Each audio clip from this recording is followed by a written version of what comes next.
반갑습니다. 네, 삶의 유익한 지식 윤지식 채널입니다.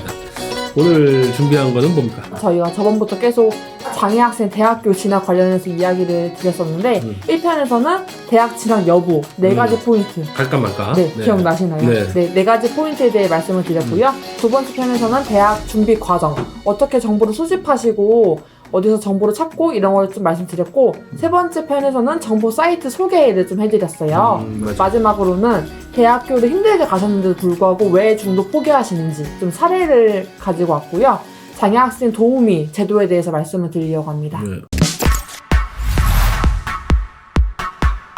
저희가 중도 포기 사례 뉴스로 좀 말씀을 드릴 건데 이걸 보시면서 한 번 더 좀 신중하게 생각을 해보시면 좋을 것 같고요. 또 장애학생 도우미 제도에 말씀을 드릴 건데 이거는 장애학생이라면 좀 누구나 필요하기 때문에 말씀을 드리려고 해요. 그래서 288 대학교 장애학생 지원센터에서 먼저 방문을 하시거나 문의 전화 하셔서 도우미 신청을 언제 하는지 이런 좀 과정을 미리 알고 계셨으면 좋겠습니다. 네. 중도 포기에 들어가기 전에 앞서 장애 대학생, 우리나라에서 장애 대학생은 얼마나 좀 많나 궁금해하실 수 있으실 것 같은데 전체 대학생이 242만 3,669명이나 된다고 하더라고요. 엄청 많죠. 네. 근데 이 중에서 장애 학생 수는 고작 9,628명입니다. 아, 10,000명이 안 돼요? 네. 따지고 보면은 0.4%밖에 안 되는 거예요. 아무래도 장애 학생이 많으면은 그만큼 학교 내에서 장애 학생 지원센터에서도 일을 활성화될 거고 더 강화가 될 텐데 학생 수가 그렇게 많지 않기 때문에 아직까지도 좀 불만이나 부족한 부분이 있지 않을까 싶습니다. 네.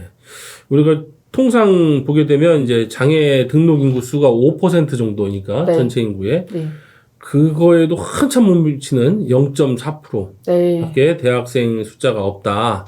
그러니까 고등교육의 기회가 굉장히 적다는 게 아주 단적으로 드러나는 통계인 것 같아요. 네. 중도 포기에 대해서 말씀을 드리려고 하는데요. 중도 포기는 뉴스 자료로 2개를 가지고 왔어요. 그래서 첫 번째 자료는 청각장애 학생 이야기입니다. 학교 직원이 속기사는 본인 책임이 아니라면서 조교한테 문의를 하라고 했고 또 학과 조교한테 갔더니 이거는 학과에서 결정을 해야 된다고 좀 자기 일이 아니라고 좀 미루셨나 봐요. 이럴 때 사람 참 환장합니다. 네. 그러실 것 같아요. 여기 가서 물어보면 저기 가라 그러고 저기 가서 물어보면 또 여기 가라 그러는데 사실은 둘 다 관련이 있는 거고. 네. 그래서 결국 이 학생분은 입학하고 2학년 2학기까지 한 2년 정도 지원을 받지 못하신 거나 마찬가지예요. 그리고 또 다른 학생도 있었는데 그 학생도 속기사를 요청을 했는데 학교 측에서는 속기사 지원은 어려운데 도우미 지원으로 한 3과목 정도 전공 같은 거나 교양 이런 것도 과목을 선택을 할 수가 있나 봐요. 3과목 같은 경우에만 도우미 신청이 가능하다라고 해서 이런 불만을 좀 토로했다고 합니다.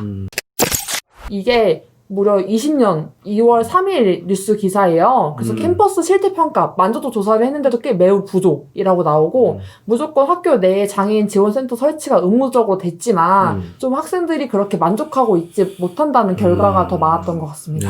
법적으로 설치해야 된다고 해서 우후죽순으로 쫙 설치는 했지만 사실상 제대로 기능하고 있지는 않다는 거를 좀 확인할 수도 있고 뭐 도움이 거의 없네요. 네, 또 그런 것도 있을 수 있을 것 같아요. 그 장애인 지원센터에서 하시는 분들이 다 여기에 대해 전문적으로 지식을 가지고 계시냐. 근데 솔직히 그런 건 아니거든요. 그렇죠. 보통 계약직이 많고 졸업하고 좀 경험 쌓고 취업하시는 분들이 많기 때문에 더더욱 좀 자기 일이 아니라고 미루시는 분들도 계실 거라고 생각이 듭니다. 빨리 바뀌었으면 좋겠어요. 그 다음에는 시각장애 뉴스 사례인데요. 제목으로는 혼자 잘 다닐 수 있잖아. 전 이 좀 제목부터가 눈길을 사로잡았습니다. 네. 그래서 말 그대로 시각장애인들은 아무리 앞자리에 앉는다고 한들 교수님이나 선생님들이 앞에서 말씀을 해주시는 게 더더욱 좋은데 요새는 선생님들이 PPT를 준비하거나 아니면 뭐 태블릿을 보라고 하거나 칠판에 필기라면 그걸 봐야 된다거나 좀 그런 어려움이 계속 있는 거예요. 그래서 이런 친구들은 무조건 도우미가 필요한데 또 장애학생 지원센터에서는 도우미를 신청하는 사람이 없다. 학생 수는 많은데 도우미 신청할 사람이 없으니까 도우미를 못 받는 사람들이 늘어나고 있는 거예요.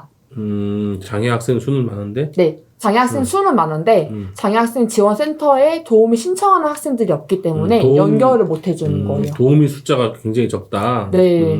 그리고 또 이런 시각장애인은 특히나 같은 학과에서 같은 수업을 좀 들어야지 옆에서 도와줄 수 있잖아요. 그렇죠. 그리고 원래 도우미가 같이 좀 다니는 시간표 이런 걸로 좀 우선순위가 되는데 이렇게 이동하면서 다녀야 되니까 네, 그 시간표도 거의 같아야지 좋겠네요. 네, 그래서 같은 과 친구가 제일 유리하게 붙을 수가 있어요. 근데 이걸 신청하러 갔더니 센터 선생님께서 너는 혼자 다닐 수 있지 않냐 라고 말씀을 해서 이런 좀 마음의 상처가 됐었고 이 선생님이 그만두시는 거 바랄 바에는 내가 그만두는 게 낫겠다 하고서는 학교를 나오시는 경우가 있다고 합니다. 대학생들 같은 경우에는 이제 막 고등학교 졸업하고 뭔가 이런 제도와 시스템에 대한 경험들이 별로 없으니까 네. 불만을 우리가 이제 민원이라고 소위 하는 것들 네. 근데 민원 처리를 어떻게 해야 되는지도 모르니까 고객의 입장에서 봤을 때는 네. 그냥 자기 혼자 끙끙 앓는 거야. 네. 그래서 이걸 공식적으로 어디다가 뭐 게시판에 써야 되는 건지 아니면 직접 찾아가야 되는지 아니면 정당하게 내 권리인 건지도 잘 모르고 그러니까 이런 교육도 좀 필요한데 사실 이런 교육을 안 해주죠. 네. 이런 교육을 해주면 민원이 많이 들어올 거니까. 네. 하는 일이 더 많아질 거예요. 네. 그러니까 이런 악순환이 좀 반복되고 이 친구들이 개별 사안으로 자기 필요한 것만 이제 얘기하고 그게 이제 이렇게 2년 정도 뭐 잘 안 이루어지고 뭐 컴플레인하고 불만 접수가 되고 하다 보면 그냥 또 졸업 시간이 다가오고 네. 그래서 중도 포기하거나 아니면 졸업이 해버리면 그 문제가 시정됐어야 되는데 네. 또 반복된다는 게 대학의 큰 문제인 것 같아요. 완전 계속 악순환이 네네. 맞는 거. 전체적으로 지금 다니고 있는 지금 9,000명 정도의 학생들이 어떤 불만을 갖고 있는지를 좀 DB를 잘 모으고 반복적인 오류가 계속 반복되지 않게 그렇게 하는 연구나 뭐 이런 정책이 좀 필요하겠네요. 네. 네. 그래서 대표적으로는 중도 포기 자체가 시각장애나 청각장애 학생들이 제일 많다는 점. 그리고 또 요새 코로나 때문에 온라인 화상 수업이 대표적으로 많아졌잖아요. 이런 수업으로 선생님들도 힘들지만 학생들도 특히 힘든데 힘들죠. 시각장애나 청각장애 학생들은 어떻게 수업을 지금 듣고 계실지는 잘 모르겠어요. 네. 그래서 이 부분도 좀 지금 현재 농학교, 청각장애 학생 다니는 학교에서 선생님이 지금 2배로 일을 열심히 하신다. 이런 것도 있습니다. 네. 문제가 많네요. 아직 개선돼야 될 점이 너무 많아요. 네. 그래서 대학 중도 포기 사례에 대해서 정리를 한 번에 하면은 휠체어. 지체장애인 같은 경우에는 휠체어를 타고 다녀야 되는데 요새 엘리베이터는 다 있다고 하더라고요. 그렇지만 아직 부족한 곳이 있을 수 있고 또 강의가 그 한 강의실에서만 이루어지는 게 아니기 때문에 건물과의 거리도 솔직히 많이 중요해요. 근데 시간표를 잘못 짰거나 아니면은 운이 안 좋아서 잘못 짜여진 거 받을 수가 있잖아요. 그럴 수도 네, 있죠. 그런 경우에는 좀 많은 어려움이 있었고 또 타 지역으로 학교를 가게 된다. 예를 들어서 공부를 좀 잘했고 더 좋은 곳을 가고 싶어서 인서울에 있는 대학교를 갔어요. 그런 경우에 뭐 학교와의 이동 거리, 기숙사가 생활이 계속 되면 좋겠지만 뭐 기숙사가 성적이 안 돼서 떨어졌다거나 그럴 수도 있죠. 네, 그런 여러 가지 있기 때문에 좀 이렇게 좀 포기를 하는 사례가 있었고요. 또 두 번째로는 친구들의 문제. 이거는 장애든 비장애든 친구들과의 문제에 있어서 좀 중간에 포기를 하거나 휴학을 하는 친구들도 저는 종종 봤었거든요. 네, 그래서 이런 사례도 좀 포기를 하는구나라고 관찰할 수 있었습니다. 그럼에도 불구하고 장애학생 지원센터가 어쨌든 있으니까 네, 거기다가 얘기하는 게 뭐 두렵거나 좀 뭐 안 되는 건가 미안한 건가 이런 걱정은 1도 할 필요가 없다. 네. 원래 장애 학생들 위해서 세워진 곳이니까 그리고 거기에 있는 분들이 좀 불친절하거나 혹시 그럴 수 있잖아요. 네. 아까 말씀하신 것처럼 잘 모르고 이해를 못하고 있다든가 그렇게 하더라도 정당한 권리니까 얘기하셔야 되고 거기서 만약에 얘기가 안 된다 했는데도 잘 정리가 안 되고 수정이 이루어지지 않다. 그러면 그 다음에 어떻게 하면 좋을까요?